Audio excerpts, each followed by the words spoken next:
So another important thing that has been introduced for the 800-171, I think the scoring methodology to be more objective in terms of how a company or a supplier is complying with this standard and what is their objective score. So DoD has published a detailed document in terms of how that works. In fact, like we might be able to look at that very quickly.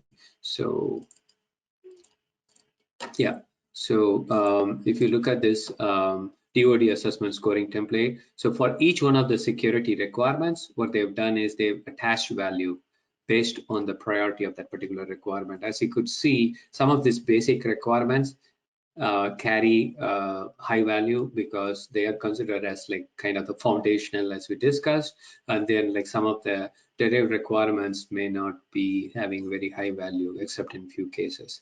So as you could see, like each one of these requirements have attached value, and then like if you are doing an assessment of the 800-171 standard to your practice policies, procedures, and stuff, so you could potentially get 110. The pass score, meaning like if you are in compliant with 800-171, the full score is 110. Basically, there are about 110 controls or so that kind of signifies that. And then, but the way it works is the scoring for each of the requirement that you are not meeting. So they will reduce some score. Essentially, it's kind of a negative score. And then based on the value that we were looking at in the PDF document, the scores are going to be reduced, and then like you could even go up to -2 or 3.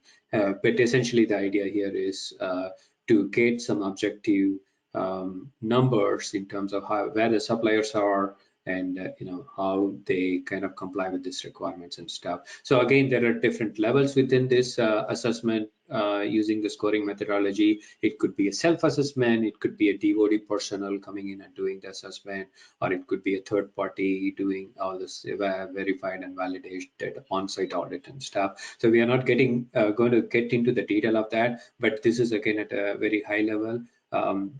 You do have the scoring options. And then like you can basically be very objective in terms of where you stand with respect to this one. So DFARS, the suppliers team, DFARS, the acquisition group of the DoD, they are actually making this kind of a mandatory for all the suppliers that they are dealing with in to make sure that they have completed this 800-171, depending on the risk level. They might say you have to be a level 1 800-171 vendor or level 2, level 3 and stuff. So for more information, click on the link below or visit databrackets.com.